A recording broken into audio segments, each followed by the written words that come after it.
നമസ്കാരം, ഞാൻ മനോജ് നെടിയാക്കൽ. പുതിയൊരു വീഡിയോയിലേക്ക് എല്ലാവർക്കും സ്വാഗതം. നമ്മളെല്ലാവരും ജനുവരി 31 ആയപ്പോഴത്തേക്ക് പകുതി മുക്കാൽ ആൾക്കാരും ടാപ്പിംഗ് നിർത്തി. ഇനിയിപ്പോൾ എന്ന് ടാപ്പിംഗ് തുടങ്ങണം എന്നാണ് പലരും നമ്മളോട് ചോദിക്കുന്നത്. അപ്പോൾ നമുക്കിപ്പോൾ ടാപ്പിംഗ് തുടങ്ങാനുള്ള സമയമായിട്ടുണ്ട്. അപ്പോൾ നമ്മുടെ റബ്ബർ മരത്തിൻ്റെ ഇല വന്ന് മുറ്റിയിട്ടുണ്ടെങ്കിൽ, അതായത് ഇല ഡാർക്ക് ഗ്രീൻ കളർ ആയിട്ടുണ്ടെങ്കിൽ നമുക്ക് ടാപ്പിംഗ് ആരംഭിക്കാവുന്നതാണ്. അപ്പോൾ 3-4 മഴയൊക്കെ എല്ലാ സ്ഥലങ്ങളിലും കിട്ടിയിട്ടുണ്ട്. അപ്പോൾ നമുക്ക് ഇനി തുടർന്ന് മഴ ലഭിക്കുകയാണെന്നുണ്ടെങ്കിൽ നമുക്ക് വളം ഇടാം. വളം ഇട്ടിട്ടും നമുക്ക് ടാപ്പിംഗ് ആരംഭിക്കാം. അതല്ലാന്നുണ്ടെങ്കിൽ ഇപ്പോൾ നമുക്കൊന്ന് ടാപ്പിംഗ് ആരംഭിച്ചിട്ട് പിന്നെ ഇനി മഴ പെയ്യുമ്പോൾ വളം ഇട്ട് കൊടുത്താലും മതിയായിരിക്കും. ഇപ്പോൾ എല്ലാ റബ്ബർ തോട്ടങ്ങളും വളരെയേറെ കാട് കയറി കിടക്കുന്ന ഒരു സമയമാണ്. അപ്പോൾ കാടൊക്കെ എടുത്തതിന് ശേഷം ഇപ്പോൾ ഇനിയിപ്പം തണലിൻ്റെ ആവശ്യമില്ല. ഇപ്പോൾ റബ്ബറിൻ്റെ ഇല മുറ്റി വന്നതുകൊണ്ട് റബ്ബർ തോട്ടത്തിൽ ഇപ്പോൾ നല്ല തണലുണ്ട്. ഇപ്പോൾ നമുക്ക് ഇനിയിപ്പം കാടൊക്കെ എടുത്ത് വൃത്തിയാക്കിയതിന് ശേഷം നമുക്കൊരു വളമൊക്കെ ഇട്ടിട്ട് ടാപ്പിംഗ് തുടങ്ങാം. അങ്ങനെ ആയിരിക്കും നല്ലത്. അതല്ലെന്നുണ്ടെങ്കിൽ നമുക്ക് ജസ്റ്റ് കാടെങ്കിലും ഒന്ന് എടുത്തതിന് ശേഷം നമുക്ക് ടാപ്പിംഗ് ആരംഭിക്കാവുന്നതാണ്. ഇടയ്ക്ക് മഴ പെയ്തെങ്കിലും ഇപ്പോൾ നല്ല ചൂടുള്ള ഒരു സമയമാണ്.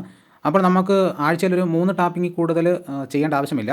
കാരണം അതേപോലെ ഭയങ്കരമായിട്ട് ചൂടടിച്ചുകൊണ്ടിരിക്കുന്ന ഒരു സമയമാണ്. അപ്പോൾ നമ്മൾ ടാപ്പിംഗ് തുടങ്ങാനായിട്ട് പോകുമ്പോൾ ശ്രദ്ധിക്കേണ്ട ചില കാര്യങ്ങളുണ്ട്. പലരും അത് ചെയ്യുന്നില്ല. കാരണം എന്ന് പറഞ്ഞു കഴിഞ്ഞാൽ ഇപ്പോൾ പട്ടയൊക്കെ ഉണങ്ങി കരിഞ്ഞു കിടക്കുന്ന ഒരു സമയമാണ്. അപ്പോൾ നമുക്ക് ആ ചീക്കെടുക്കുന്ന കത്തി വെച്ച് അവിടെ നിന്ന് ഒന്ന് ഇളക്കി ആ പാള പോലുള്ള പട്ടകളൊക്കെ ഒന്ന് ഇളക്കി കൊടുത്തതിന് ശേഷം നമ്മൾ ടാപ്പിംഗ് ചെയ്യുന്നതായിരിക്കും നല്ലത്. അതല്ലാന്നുണ്ടെങ്കിൽ നമ്മൾ ആ കത്തിയുടെ മൂർച്ച പോകാൻ കാരണമാകുന്നുണ്ട്. രണ്ടാമത് ശ്രദ്ധിക്കേണ്ട കാര്യം എന്ന് പറയുന്നത്, ഇപ്പോൾ കത്തി ആരും രാവേണ്ട ആവശ്യമില്ല. കാരണം നമ്മളിപ്പം പട്ടയെല്ലാം ഉണങ്ങിക്കഴിഞ്ഞ് കിടക്കുന്നതുകൊണ്ട് നമ്മൾ ആ മൂർച്ച കൂട്ടി വന്ന് ആ കത്തി വെച്ച് നമ്മൾ ടാപ്പിംഗ് ചെയ്ത് കഴിഞ്ഞാൽ കത്തിയുടെ മൂർച്ച പെട്ടെന്ന് പോകാൻ കാരണമാകുന്നുണ്ട്. അപ്പോൾ ഒരു 3-4 ദിവസം നമ്മൾ ടാപ്പിംഗ് ചെയ്തതിന് ശേഷം നമ്മൾ കത്തി രാകുന്നതായിരിക്കും വളരെ നല്ലത്. അപ്പോൾ എൻ്റെ ഒരു അനുഭവം വെച്ചാണ് ഞാൻ പറയുന്നത്. പണ്ട് ഞാൻ ഇതേപോലെ മൂർച്ചയൊക്കെ ആക്കി വന്ന് നമ്മൾ ടാപ്പിംഗ് തുടങ്ങിയപ്പോൾ മൂർച്ച പോയിട്ടുണ്ട്. അപ്പോൾ പിന്നീട് അതിന് ശേഷമാണ് ഞാൻ ആദ്യം ഈ ചീക്കെടുക്കുന്ന കത്തി വെച്ചൊക്കെ ഈ പട്ടയൊക്കെ ഇളക്കിയിട്ട് അപ്പോൾ അങ്ങനെയൊക്കെ ചെയ്യാൻ തുടങ്ങിയത്.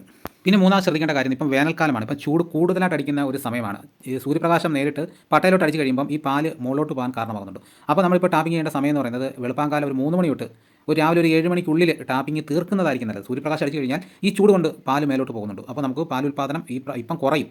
മഴക്കാലത്തൊക്കെ ആണെങ്കിൽ അത്ര സൂര്യപ്രകാശം അടിക്കില്ല, കാരണം മഴയൊക്കെ ആയതുകൊണ്ട്. പിന്നെ അടുത്ത ശ്രദ്ധിക്കേണ്ട കാര്യം, നമ്മളിപ്പോൾ വേനൽക്കാലത്ത് ടാപ്പിംഗ് കഴിഞ്ഞ് അല്ലെങ്കിൽ 2 ആഴ്ച ടാപ്പിംഗ് ചെയ്യുമ്പം അതിൻ്റെ അകത്ത് ഈ റബ്ബർ കോട്ട് കൊണ്ട് അടിക്കാതിരിക്കുന്ന നല്ലത്. കറുപ്പ് സൂര്യപ്രകാശത്തെ കൂടുതലായിട്ട് ആഗിരണം ചെയ്യും.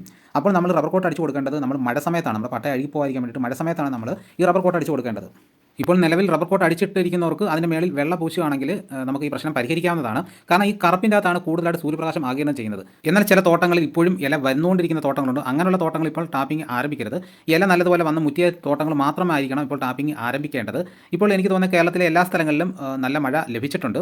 പശുവിൻ്റെ ചാണകം ലഭിക്കുമെങ്കിൽ ഇപ്പോൾ 4 മരം ചേരുന്നിടത്ത് നമുക്കൊന്ന് വകഞ്ഞിട്ട് അവിടെ കരിയിലേക്കൊന്ന് മാറ്റിയിട്ട് അവിടെ നമുക്ക് ചാണകം ഇട്ടിട്ട് കരിയിലേക്കൊന്ന് മുട്ടി ഇട്ട് കൊടുക്കുകയാണെങ്കിൽ നമുക്ക് പാല് ഉൽപ്പാദനം പിന്നീട് കൂടുന്നതായിരിക്കും.